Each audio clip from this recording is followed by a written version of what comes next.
इस कहानी की शुरुआत में हमें फ्रांस की गलियों में कुछ ब्रिटिश सोल्जर्स को भागते हुए दिखाया जाता है। इनके पीछे जर्मनी यानी हिटलर की फौज होती है। वो लगभग सभी को मार देती है। इसमें से एक सोल्जर जिसका नाम टॉमी होता है वो यहाँ से भागने में कामयाब हो जाता है और डनकर बीच पहुंच जाता है। दरअसल ये वो वक्त था जब जर्मनी की फौज बहुत ज्यादा ताकतवर थी और फ्रांस की जो फौज थी जिसमें बहुत से मुल्क एक साथ मिलकर हिटलर के खिलाफ लड़ रहे थे। इन सभी को यहाँ से घसीट कर हिटलर की फौज ने बीच फंसा दिया था। इस वक्त तक फ्रांस का बहुत सा हिस्सा हिटलर के कब्जे में था। यहाँ डनकर बीच पर हजारों ट्रूप्स फंसे हुए थे जो सब अपने घर जाना चाहते थे। यहाँ टॉमी दूसरे सोल्जर से मिलता है जिसका नाम किप्सन है। दरअसल किप्सन वहाँ अपने दूसरे साथी को दफना रहा होता है। टॉमी भी उसका साथ देता है। दोनों की आंखों में खामोशी और उदासी है। दरअसल यहाँ पर जितने भी सोल्जर्स हैं वो सब थक चुके हैं और अब अपने घर वापस जाना चाहते हैं। यहाँ इस बीच में तकरीबन 3 लाख सिपाही होते हैं और तभी जर्मनी के फाइटर प्लेन्स इन पर हमला कर देते हैं जिसमें कई सोल्जर्स जख्मी हो जाते हैं। इस बात का फायदा उठाकर टॉमी और किप्सन जख्मी सिपाही को उठाकर शिप तक ले जाते हैं। दरअसल ये एक हॉस्पिटल शिप है। ये दोनों के दोनों जख्मी सिपाही के जरिए शिप तक निकलना चाहते हैं। दोनों को शिप में नहीं आने दिया जाता। अब शिप तक जाने के लिए जो रास्ता है जिसे मॉल कहा जाता है ये दोनों उसमें छुप जाते हैं ताकि जब अगली शिप आए तो ये दोनों इसमें बैठकर यहाँ से निकल जाएं। अब जब हॉस्पिटल शिप मॉल से थोड़ा दूर जाता है तभी टाइम बॉम्बर्स पर हमला कर देते हैं जिससे शिप टूटने लगता है। सभी उससे कूदना शुरू कर देते हैं। इसी अफरा तफरी में ये एक सोल्जर की जान बचाते हैं जिसका नाम एलेक्स होता है और रात के अंधेरे में ये ब्रिटिश वॉरशिप पहुंच जाते हैं। जब समुद्र में खड़ी होती है अभी तीनों के तीनों शिप में पहुंच चुके हैं। टॉमी और एलेक्स शिप में खाना खा रहे होते हैं तभी किप्सन शिप के ऊपर होता है।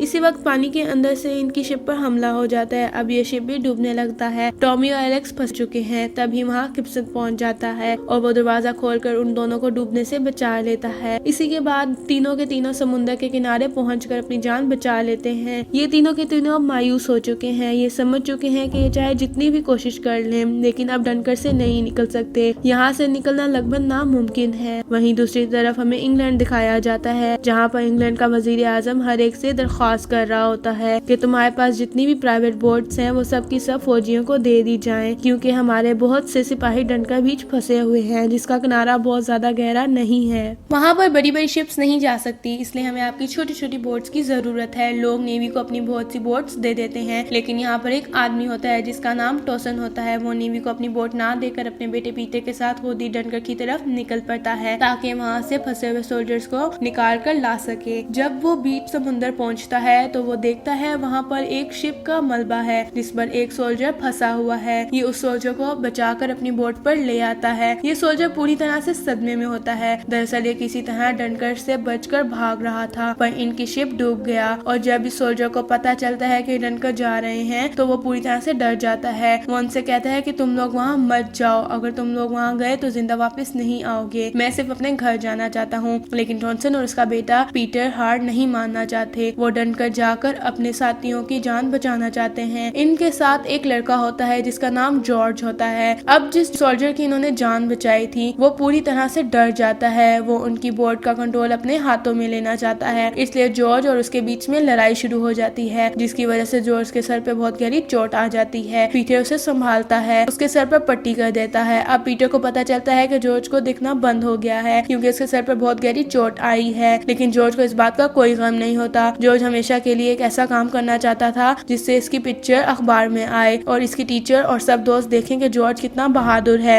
जॉर्ज के सर पर चोट लगने के बाद वो सोल्जर भी खामोश हो जाता है और पीटर के वालिद अब बोट को एक बार फिर डनकर की तरफ ले जाते हैं। वहीं डनकर बीच में टॉमी, किप्सन और एलेक्स को दिखाया जाता है। वहाँ पर इन्हें स्कॉटलैंड के सोल्जर दिखाई देते हैं और ये तीनों के तीनों उनके साथ आगे बढ़ना शुरू कर देते हैं। तभी इन्हें वहाँ पर एक शिप दिखाई देती है जो किनारे पर फंसी हुई होती है। इसी समुद्र में ले जाना इतना आसान नहीं होता और ये जानते हैं कि समुद्र का पानी एक दिन में 2 बार ऊपर तक आता है। इन सबको उम्मीद थी कि जब पानी ऊपर आएगा तो वो सब उस वक्त शिप को समुद्र में ले जाएंगे और इस खतरनाक बीच से निकल सकते हैं। ये शिप के अंदर जाते हैं जहाँ पर शिप का कैप्टन होता है। वो इन्हें बताता है कि जगह बहुत खतरनाक है, तुम्हें यहाँ से निकल जाना चाहिए। और तभी इनके ऊपर जर्मनी फौजी हमला कर देते हैं और जल्दी गोलियां चलाना बंद कर देते हैं। दरअसल जर्मनी फौजियों को पता होता है कि इस शिप के अंदर कोई नहीं होगा। वो सिर्फ अपने निशाने की प्रैक्टिस कर रहे होते हैं और अब पानी का लेवल बढ़ना शुरू हो जाता है। जर्मन फौजियों ने जहाँ जहाँ गोलियां चलाई होती हैं वहाँ पर सुराख हो जाते हैं और उन सुराखों से पानी निकलना शुरू हो जाता है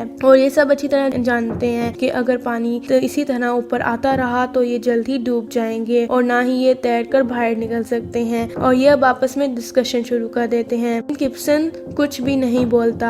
दरअसल जब से वो टॉमी से मिला है वो कुछ नहीं बोलता और अब टॉमी को इस पर शक होना शुरू हो जाता है कि ये एक जर्मन फौजी है, ये एक जासूस है। वो उस पर इल्जाम लगा देता है, मगर बाद में पता चलता है कि गिब्सन एक जर्मन फौजी नहीं बल्कि एक फ्रेंच फौजी है। दरअसल कहानी की शुरुआत में जिस सोल्जर को ये दफना रहा था वो एक ब्रिटिश सोल्जर था और इसको मालूम होता है कि जो ब्रिटिश सोल्जर्स हैं उनको जल्दी बचाया जा रहा होता है और यही वजह थी कि ये ब्रिटिश सोल्जर की वर्दी पहनकर यहाँ से जल्दी निकलना चाहता है ताकि मैं अपने घर वापस जा सकूं। अब शिप में सुराख होते हैं जिससे पानी अंदर आ रहा होता है, उसका कोई सोल्यूशन नहीं ढूंढ पाते और अब ये शिप डूबना शुरू हो जाती है। इसके अंदर से बहुत से फौजी बाहर निकल जाते हैं लेकिन गिब्सन का पाँव बुरी तरह जंजीरों में उलझ जाता है। वो चाहकर भी वहाँ से बाहर नहीं निकल पाता और शिप के साथ ही डूब जाता है जिससे उसकी मौत हो जाती है। वहीं बाहर टॉमी और एलेक्स को दिखाया जाता है जो अपने से कुछ दूर एक बहुत बड़ी शिप को देखते हैं और ये उस तक पहुंचना चाहते हैं ताकि अपनी जान बचा सकें। आसपास हमें 3 ब्रिटिश प्लेन्स दिखाई देते हैं जो